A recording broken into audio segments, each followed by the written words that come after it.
Brasil não existia, o Brasil é uma invenção.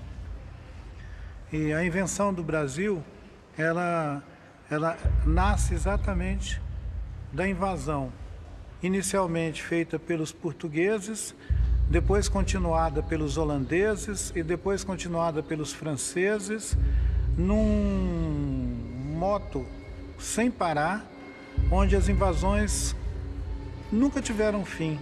Nós estamos sendo invadidos agora.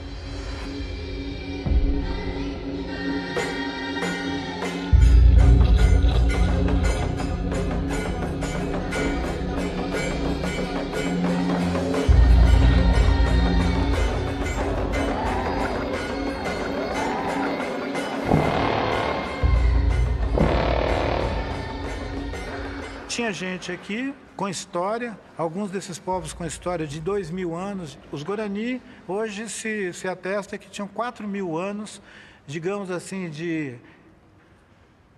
compreensão de si como povos, e que se relacionava com os povos andinos e que reivindicavam diante dos andinos uma territorialidade e um respeito pelos povos andinos desse território, que é uma parábola dessa parte que vem lá do que seria o Pantanal, passando por parte do que é Mato Grosso, o Noroeste Paulista, atravessando o Paraná, Santa Catarina, Rio Grande do Sul, pegando uma parábola desses territórios que formam uma cosmogonia onde os Guarani circulam caminhando em busca dessa tal de terra sem males. Uma cosmovisão Guarani que busca um lugar que é um espelho da terra, mas que não tem todos os defeitos daqui da terra. Um lugar melhor do que a terra, que é a terra sem mares.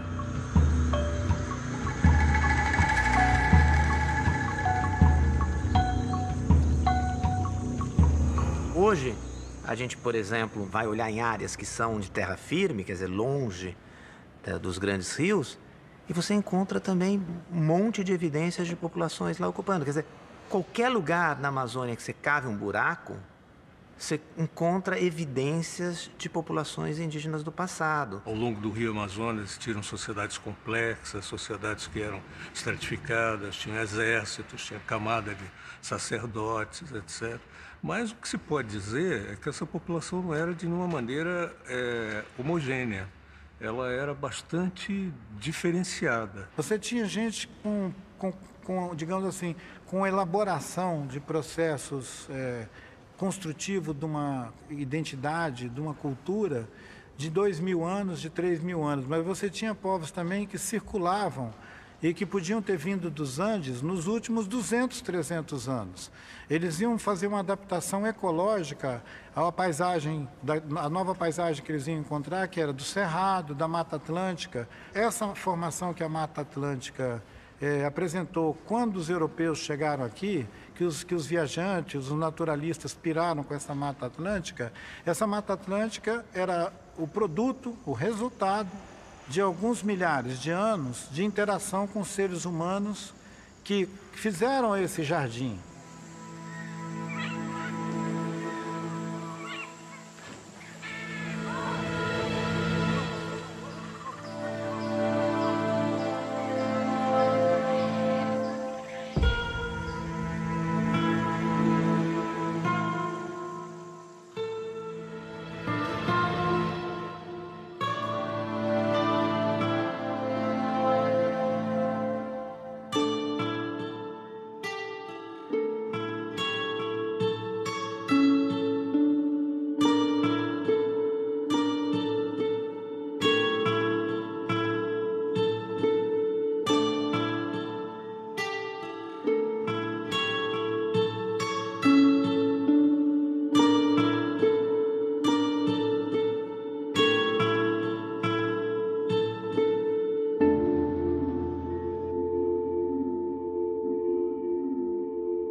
Era um sistema em rede, era um sistema bastante movimentado, né?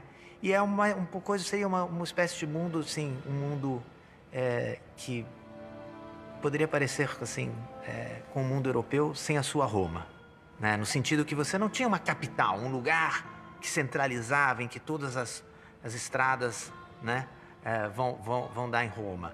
Você tinha, mas elas estavam conectadas. O que a gente encontra de estradas, o que a gente encontra hoje de geoglifos, o que a gente encontra de canais, a gente encontra, esse pessoal estava ocupando esse espaço, esse pessoal estava circulando, esse pessoal estava em contato. Eles se relacionavam com os Quechua, com os Aymara, com os povos andinos, com o Império do Tahuantinsuyo, que tinha em toda essa espinha que é os Andes.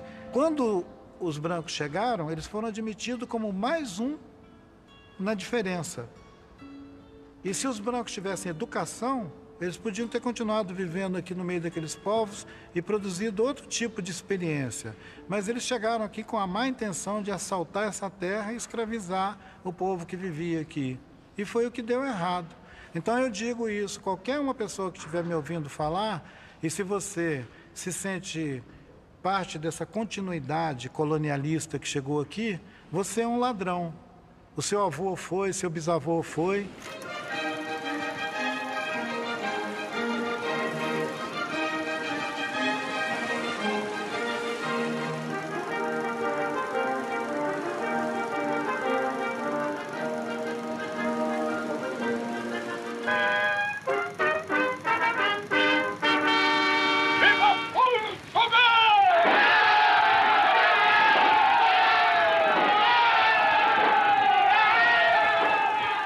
Quando o Humberto Mauro filmou a descoberta do Brasil, aquilo lá era o que os brancos, filhos dos portugueses, pensam que foi a descoberta do Brasil. O mito de origem do Brasil é aquela descoberta, né, com as caravelas, aquela missa em Monte Pascoal. É um mito de origem, gente. Nós somos adultos, a gente não precisa ficar embalado com essa história. A gente pode buscar entender a nossa história com as diferentes, digamos, matizes que ela tem e ser capaz de entender que não teve um evento fundador do Brasil. Quando os europeus chegaram aqui, eles podiam ter todos morridos de inanição, escorbuto ou qualquer uma outra pereba nesse litoral, se essa gente não tivesse acolhido eles, ensinado eles a andar aqui e dado comida para eles, porque os caras não sabiam nem pegar um caju. Eles não sabiam, aliás, que caju era uma comida. E eles chegaram aqui famélicos, doentes, e o Darcy Ribeiro diz que eles fediam. Quer dizer, baixou uma turma na nossa praia que estava simplesmente podre. A gente podia ter matado eles afogado. Durante muito mais do que 100 anos, o que os índios fizeram foi socorrer brancos flagelados chegando na nossa praia. Querer configurar isso como uma conquista nos termos de uma guerra de conquista do que aconteceu no México, no Peru e em algumas outras regiões, seria ignorar a extensão dessa costa atlântica. Para ocupar, para chegar ao mesmo tempo em todas essas bacias que desembocam no Atlântico, você não tinha que ter uma canoa com 37 português. Você tinha que ter 300 canoas com pelo menos uns 3.000 e tantos portugueses para chegar na nossa praia. Você tinha que fazer um desembarque aqui. Não teve um desembarque.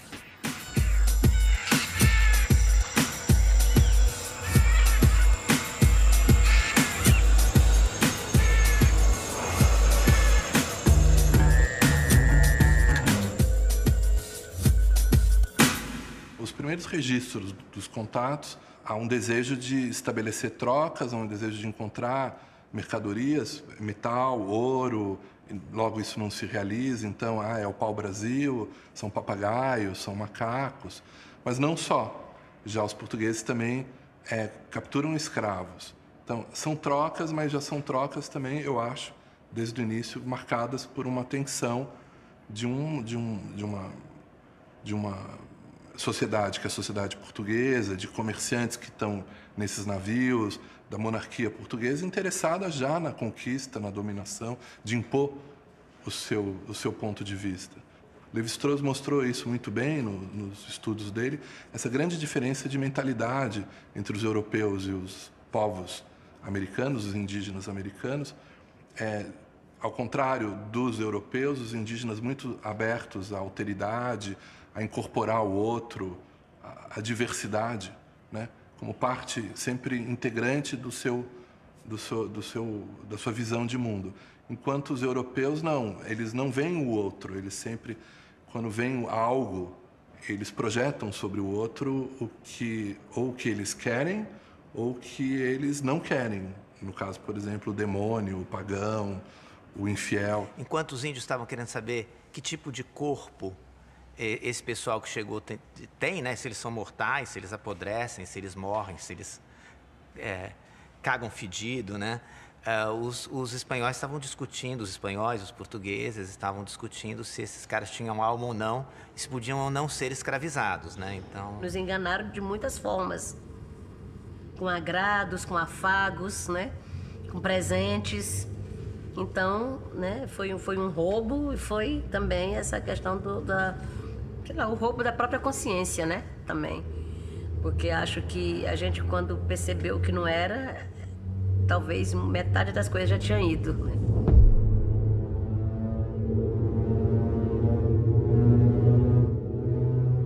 Portugal resolve ocupar o território. É claro que ainda de maneira muito tênue, mas compartilhando com particulares, estabelece a doação de vastos territórios no Brasil, ao longo do litoral, e promove, então, portanto, a ocupação desse território.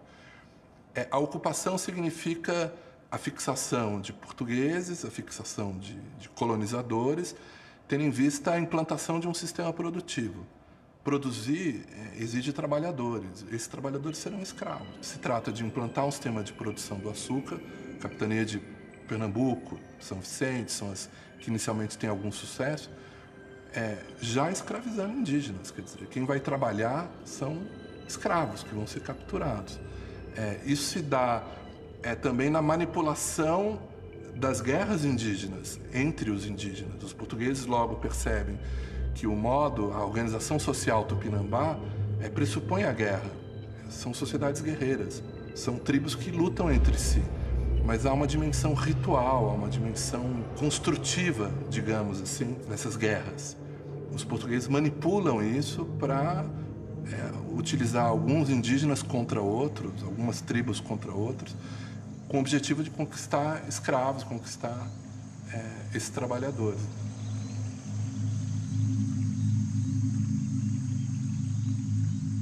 O entendimento que os portugueses estavam tendo de que podiam escravizar os índios foi um dos principais motivos dos índios começarem a queimar os engenhos, queimar as novas sítios coloniais e entender que os brancos eram invasores. Quer dizer, demorou para os índios interpretarem que os brancos estavam aqui para ficar e para tomar a terra e, se possível, escravizar os donos da terra.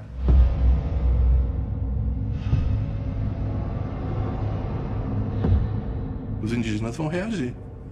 Eles vão reagir, isso temos aí um início de um conflito que é essencial da colonização.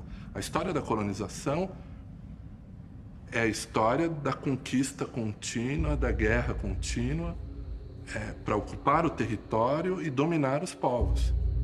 E isso tem um início lá nos anos de 1530, e vai percorrer toda a nossa história.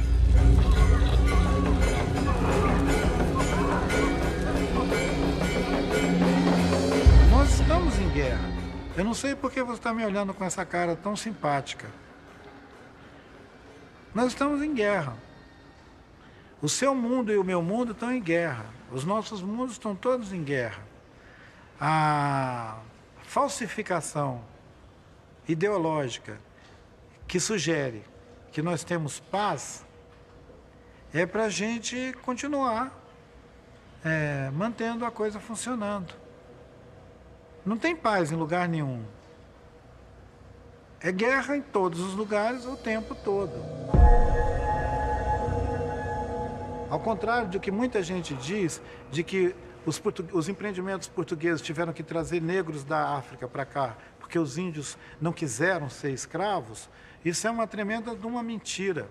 Os índios foram escravizados à exaustão, foram mortos aos milhares, sendo explorados pelo trabalho escravo. os escravos indígenas foram utilizados durante todo o período da colonização.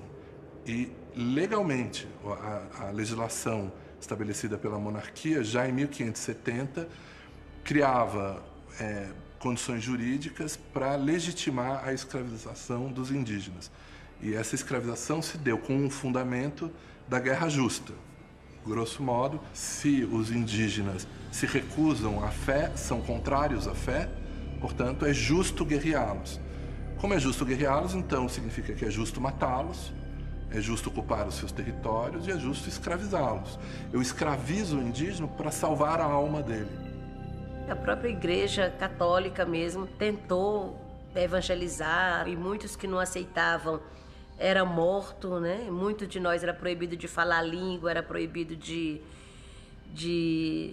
assumir um nome indígena, por exemplo, né? Tinha que negar para poder ser aceito. Então, muita gente negou a sua própria identidade, né? Para poder evitar o preconceito ou mesmo para evitar ser morto. Foi só no início do século XVII, ou seja, por volta de 1620, 1630, que os escravos africanos começaram a ser a maioria nos engenhos de açúcar. Até então, a maioria dos trabalhadores escravos eram indígenas.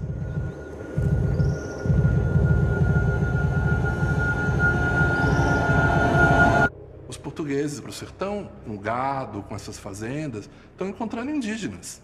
São os mesmos indígenas, alguns que recuaram do litoral fugindo do contato e da guerra, ou indígenas que lá viviam há milhares de anos e que resistem. Bem, começam a pôr gado, uma fazenda de gado, os indígenas comem o gado. E isso é interpretado pelos portugueses.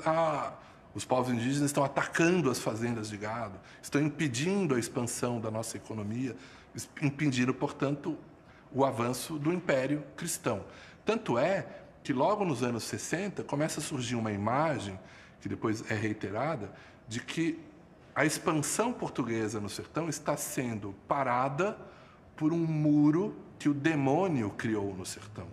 Um muro de índios bárbaros, índios selvagens, que resistem à presença portuguesa.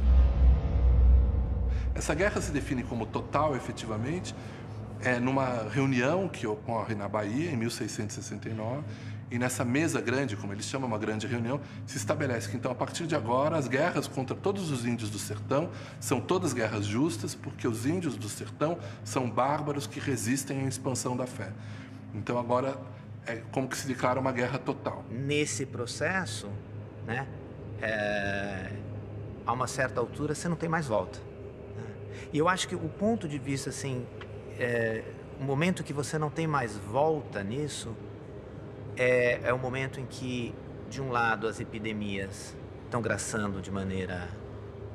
Você imagina o seguinte, o Anchieta fala em 30 mil mortos indígenas, né, mortos por varíola no recôncavo baiano. Não dá nem para enterrar todo mundo. Você tem que ter essa ideia que, de repente, o mundo começa a acabar. Todo mundo começa a morrer. Uma série de surtos de doenças enfraqueceram enormemente essa humanidade indígena que não estava preparada para isso. Quer dizer, a ideia de utilizar essa fragilidade biológica, essa ausência de anticorpos e contaminar os indígenas e levar essas doenças a eles, isso está o tempo todo dado. Então, num certo sentido, há uma guerra biológica. O que se passou aqui durante o processo colonial se você colocar a demografia, como alguns estudos sugerem, na ordem de 80 milhões para as Américas, isso em 1500, 1492, você verá que o que desapareceu boa parte da humanidade em 100 anos. Né? Então, a gente normalmente não tem essa dimensão do fato. Talvez tenha sido, proporcionalmente na história da humanidade, um dos maiores holocaustos populacionais que a gente tem notícia. Os próprios portugueses vão ler essas guerras, promovidas na segunda metade do século XVII, e vão lamentar o fato de que foram guerras de extermínio. Dizendo, bem, no final nós conquistamos esses territórios, mas despovoamos esses territórios.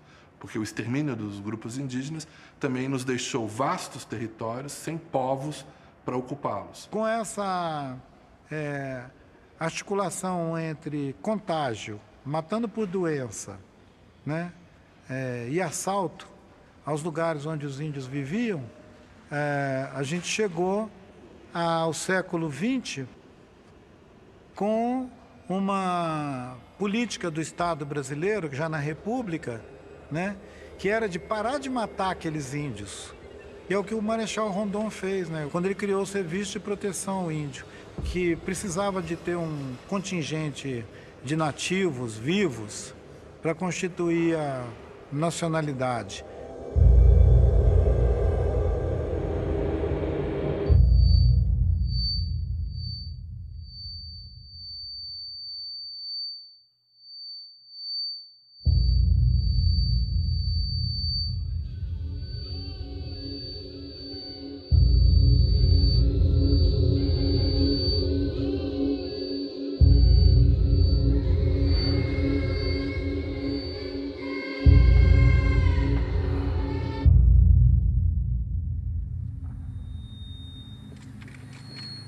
Os senhores não poderão ficar omissos, os senhores não terão como ficar alheios a mais essa agressão, movida pelo poder econômico, pela ganância. Um povo que habita casas cobertas de palha, que dorme em esteiras no chão, não deve ser identificado de jeito nenhum como um povo que é o inimigo dos interesses do Brasil, inimigo como os interesses da nação e que coloca em risco qualquer desenvolvimento. O povo indígena tem regado com sangue cada hectare dos 8 milhões de quilômetros quadrados do Brasil. Os senhores são testemunhas disso. Essa guerra é contínua. Ela não foi um fato histórico que acabou no século XVI. Ela fez parte de toda a expansão do Brasil por outras regiões, além da costa atlântica. Ela fez parte da entrada nos sertões, São Francisco. Ela fez parte da entrada na Amazônia. Ela fez parte depois da própria ação do Brasil na região fronteira do Chaco, né? Faz parte da guerra com o Paraguai também, ela integra esse episódio. Ela faz parte da expansão cafeeira, da borracha, depois do cacau na Bahia. Todos os grandes ciclos econômicos de desenvolvimento, os índios sempre foram atingidos pesadamente. Índios e Yanomamis morreram em choque com garimpeiros. Nós estamos de frente de um múltiplo homicídio que eu não posso deixar de caracterizar como genocídio.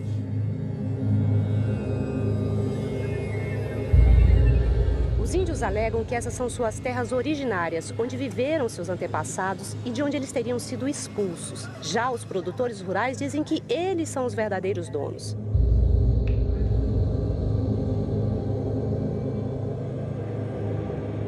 Essa proposta de emenda constitucional defendida pela bancada ruralista passa para o Congresso a decisão de demarcação de terras. O relatório também proíbe a ampliação de terras indígenas já demarcadas. Quando o índio invade, há uma reação do produtor a esses impasses, a morte, mas a morte de um lado e morte do outro. Guerra que a gente vive, né, para ter os direitos garantidos, né, é a guerra que a gente enfrenta para manter a nossa cultura, né, é a guerra que a gente enfrenta contra os madeireiros, né? Então, a gente diz guerreiro porque é uma palavra que vem de guerra mesmo, e a gente vive numa guerra constante, né? Todo dia, é um dia após o outro, né, sem saber quem é que vai mais ser vivo, quem é que vai mais ser morto. A guerra é um estado permanente, né, da relação entre os povos originários daqui, que foram chamados de os índios, sem nenhuma trégua até hoje, até agora, segunda-feira de manhã, quando nós estamos aqui conversando. Indígenas atearam fogo num caminhão e numa colheitadeira que custam mais de R$500 mil. Indígenas tomaram 3 armas dos militares e atearam fogo na viatura e ainda agrediram os policiais. Esse impasse sobre quem realmente tem direito sobre a terra já dura décadas aqui no Mato Grosso do Sul. Ruralistas também avançam para um outro objetivo, que é o de invadir e explorar as terras que estão na posse e sendo preservadas pelos povos. Nós, Guarani Kaiowá, nós não temos mais esperança que o governo brasileiro vai resolver para nós. Desde 2012, mais de 1.000 índios foram vítimas de violência no Mato Grosso do Sul, sendo 95 assassinatos e 13 casos de violência sexual. Os garimpeiros fizeram uma emboscada para recuperar uma espingarda que os índios haviam roubado. 2 garimpeiros e 5 Yanomamis morreram. Os líderes dizem que o problema não aparece nos jornais locais. E enquanto o poder público não toma uma decisão, abre-se espaço para a violência.